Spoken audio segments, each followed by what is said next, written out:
Comecei numa empresa nova e eu tenho um produto gigantesco, um sistema gigantesco e eu não faço a menor ideia de como começar.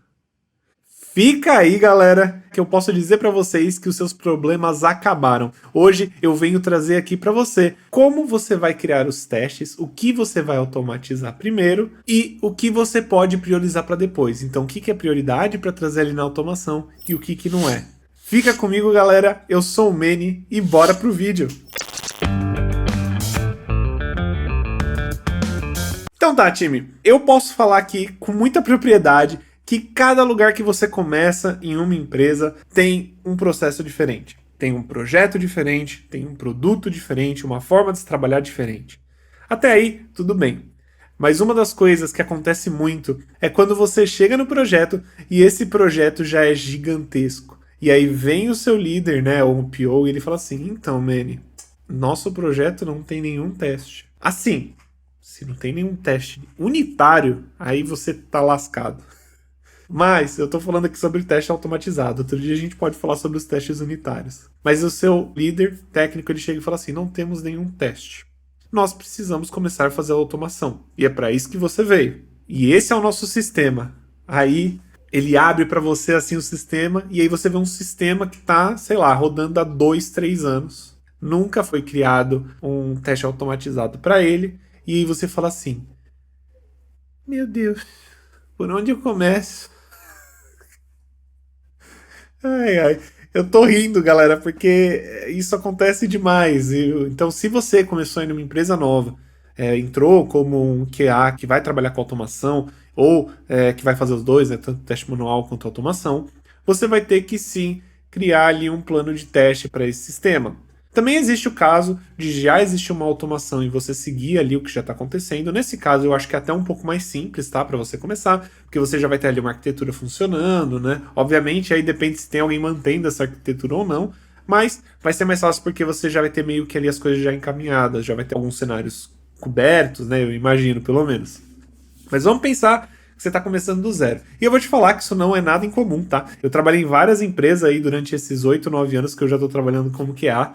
E eu vou te dizer que grande maioria delas é esse o caso. A empresa às vezes nunca teve um QA no time, ou às vezes só tinha QAs que trabalhavam com manual, ou às vezes teve uma pessoa que entrou e depois saiu, e no final das contas não tem automação nenhuma. Isso é muito comum e eu vou mostrar aqui para vocês quando vocês se deparam o que vocês têm que fazer. Além disso, galera, isso daqui é ótimo quando você for falar de entrevistas. Então, por exemplo, imagina na entrevista técnica. Chega ali o líder, né, a pessoa que está te entrevistando e fala assim, hoje nós temos um sistema de 2 anos, ele não tem nenhum teste automatizado, nós não temos nenhum teste end-to-end ou de integração. E eu queria saber como que você faria para iniciar essa automação, esse projeto de automação ali na minha empresa. Então, galera, esse vídeo ele vai te ajudar com isso. Se você está aí procurando uma empresa nova, né, ou você ainda não começou na área de QA e você vai fazer uma entrevista, você pode se deparar com essa pergunta e eu vou te dizer que o que eu tenho aqui vai te responder essa pergunta e eu tenho certeza que isso vai chamar muita atenção do recrutador. Caso você já esteja aí trabalhando com QA, isso vai te ajudar também muito caso você esteja iniciando aí nesse novo approach. Ou se você já iniciou um approach, né, ou se você mesmo já tem aí, já fez aí os primeiros testes e tudo, já começou a automação, já está trabalhando, é legal também para você saber, caso você se depare um dia com essa situação, beleza? Então tá, galera, eu vou trazer aqui então para vocês como você inicia. Então vamos imaginar, você chegou lá, o sistema não tem absolutamente nada de teste, nada, nenhuma automação. Como você inicia essa automação? Primeira coisa que você vai ver é quais as features desse sistema são as mais importantes. O que eu quero dizer com isso? Quais são essas features que existem, que não pode quebrar de jeito nenhum, que aquilo vai quebrar o ganha-pão da sua empresa. Então, sei lá, por exemplo, você está trabalhando aí com e-commerce. Você vai testar coisas como, por exemplo, o carrinho e a compra de produtos, a feature de login e autenticação. Você vai criar testes ali, automações, que vão garantir que essas features core do seu sistema, elas não quebrem. Por quê? Porque se elas quebrarem, elas vão ser de uma criticidade alta para a empresa. Isso pode significar até mesmo não ganhar dinheiro mais com o produto delas e ter que fazer aí todo um rollback, né? Trazer ali o sistema antigo de volta. Então, isso é de extrema importância. Você vai verificar quais são as features mais importantes daquele sistema, daquele produto que você está trabalhando e começar a automação. E é claro, você vai criar ali verificando, né, se aquilo está funcionando. Então você pode também verificar até formulários específicos, né, por exemplo, de registro. Então, toda essa parte ali, ela é de extrema importância, principalmente porque a sua empresa tem o seu ganha-pão, né, com aquela parte. E se você, por exemplo, não consegue logar, você não consegue comprar. Então, por exemplo, no caso de um e-commerce comprando, tudo que evita essa compra é de extrema importância que você verifique. Obviamente, né, você tem que tomar cuidado para não começar a ver features que você acha que são prioritárias, mas não são. E aí você fala, Manny, mas como que eu descubro essas features, né? Por exemplo, às vezes não é só um e-commerce, tem vários outros tipos de produtos. Como que eu verifico? Fala com quem mais entende do seu produto. Às vezes é seu líder, às vezes é o PO, pode ser ali um desenvolvedor que trabalha há muito tempo.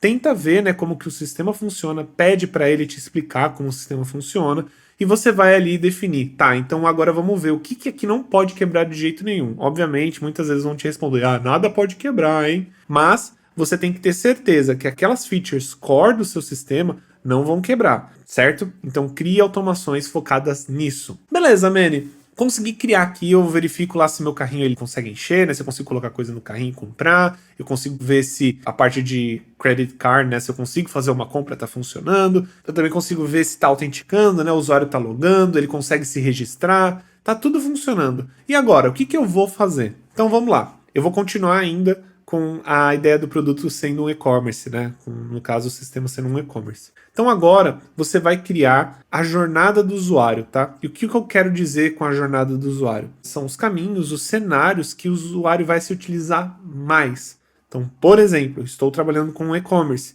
Você vai lá fazer automação de um usuário entrando no e-commerce, procurando algum tipo de produto, pegando aquele produto, colocando no carrinho, entrando no carrinho, a etapa de login agora fazendo login e depois finalizando a compra e verificando se aquela compra ela realmente foi considerada como finalizada. Então esse é um dos fluxos que você pode trazer, né? Um dos cenários que você pode trazer, que a gente chama aí de jornada do usuário. É muito importante que você pegue esse tipo de cenário, por quê? Porque é aquilo que o usuário mais faz no seu sistema. Esse tipo de jornada, né, no caso para o e-commerce, né, que eu expliquei agora, é o tipo de jornada mais comum. Ele entra no seu site, ele clica em um produto para comprar e ele vai querer comprar aquele produto. Ponto. Você tem que garantir que isso está funcionando perfeitamente antes de ir para a produção. Então, esse é um dos cenários que você pode criar. Caso você esteja trabalhando com outro tipo de cenário, né, outro tipo de produto, você tem que verificar quais são os fluxos que o usuário mais faz. E aí, com isso, você consegue trazer mais abrangência nos seus cenários, né? Você trazendo essa automação para esse cenário super importante, você já traz a confiança para o seu time que quando está indo para a produção, isso daqui está testado. O cara vai conseguir comprar. Perfeito. Galera, o cara vai conseguir entrar no nosso site, colocar um carrinho no...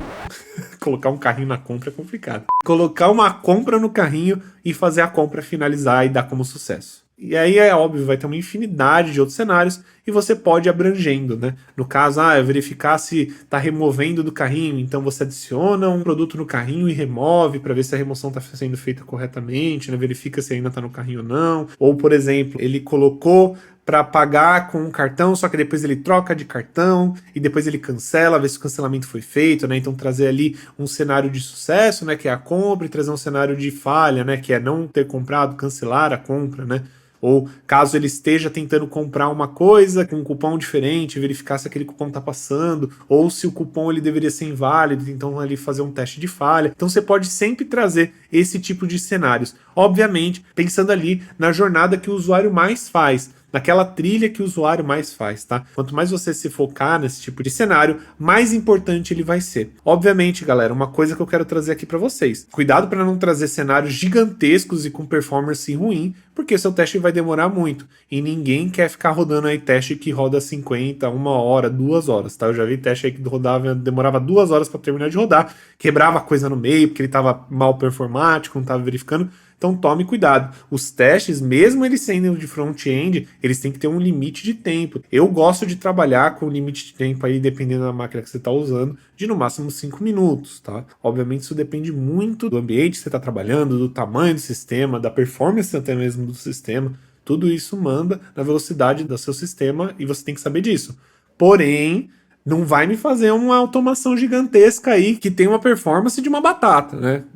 Pode até ser culpa do sistema, mas também tem vezes que é culpa da automação. Então, sempre tomar cuidado com isso também. É um disclaimer que eu quero deixar aqui. E agora, time, o que eu devo testar, né? Quais são os próximos? Porque esse aqui foi o primeiro passo, né? O primeiro e o segundo, posso dizer, né? Focar nessas partes maiores e mais importantes para o sistema. E agora? Galera, o seu produto ele vai continuar tendo features novas, eu imagino, né? Provavelmente, se você foi contratado, trabalhando com um time ágil, ele vai ter a cada 2 semanas, né? Ali a cada sprint, ele vai te trazer features novas ou até mesmo alterações de features.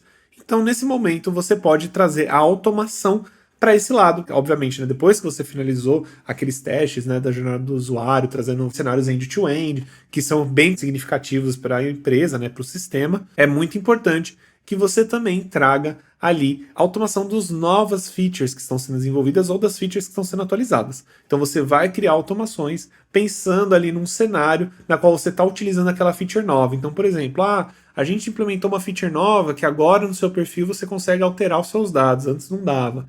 Então agora você vai fazer uma automação que vai lá, entra no perfil do usuário, altera os dados, verifica se os dados foram alterados conforme esperado, e aí sim você vai ter uma feature com uma automação testada. E obviamente, cada nova feature você vai adicionando automação. Isso vai fazer com que a sua automação fique bem parruda. Lembrando, tomar cuidado com o tempo da automação, tá? A automação no total ela tem que ter um tempo limite. Cá entre nós não pode ser gigantesco. Mas aí você fala, Manny, mas eu tô trabalhando em um projeto que eu tenho 30 desenvolvedores, eles produzem features o tempo todo, eu não consigo acompanhar.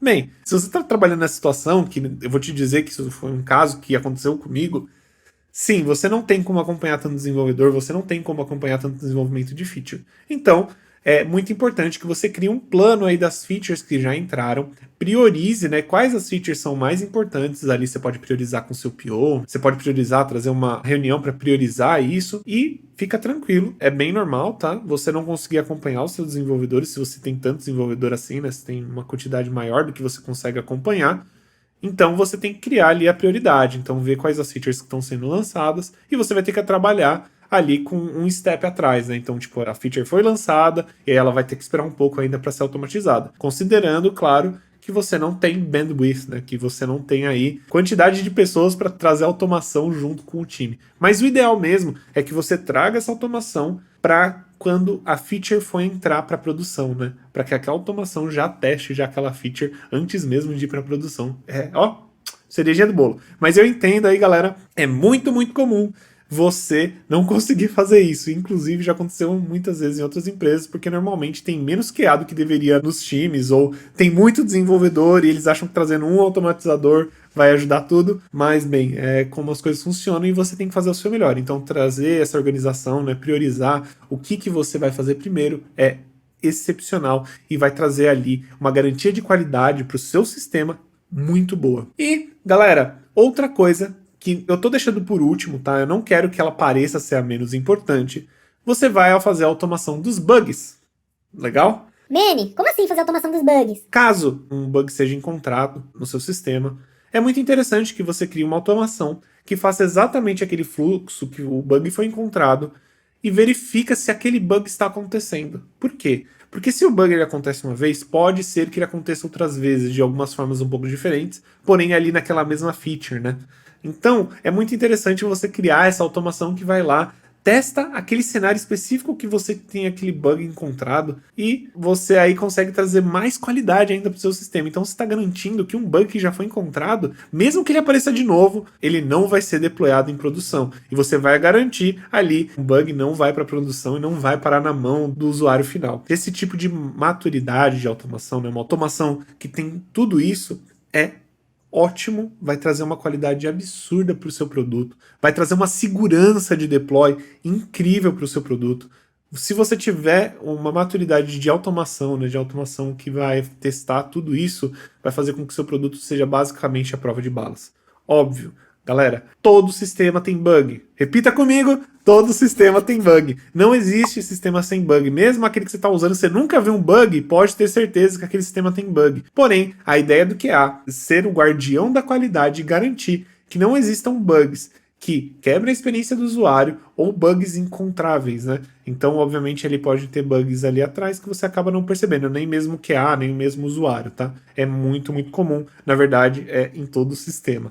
E o seu trabalho como QA é garantir que aquele produto chegue ao usuário sem nenhum bug grande. Time, eu quero que você entenda que esse tipo de conversa aqui que eu estou trazendo, eu sei que pode parecer até um pouco trivial ou até um pouco simples, mas quando eu comecei, eu gostaria muito de ter ouvido essas palavras. Então, galera, eu espero que vocês tenham gostado. Se vocês gostaram e querem deixar algum comentário perguntando alguma coisa, por favor, deixem nos comentários, pode comentar à vontade. Nós aqui da Lomstack, a gente lê todos os comentários, sem exceção. Então fiquem tranquilos, a gente vai ver seu comentário, a gente vai tentar trazer uma resposta para você. E caso seja uma sugestão de vídeo, pode trazer também aqui nos comentários. E galera, se você está aí no Facebook, se você está aí no YouTube, por favor, se inscreve no canal, isso ajuda demais a gente. Se inscreve aí no Facebook, se inscreve no canal no YouTube e deixa aquele like, isso vai ajudar com que outras pessoas aí vejam também o nosso vídeo e se propague a nossa palavra do guardião da qualidade. E é claro, se você conhecer alguém que está querendo virar QA, ou se você conhece alguém que é QA, manda esse vídeo para ele, ver o que ele acha. Eu tenho certeza que ele vai pelo menos ouvir alguma coisinha que ele não sabia antes, tá bom?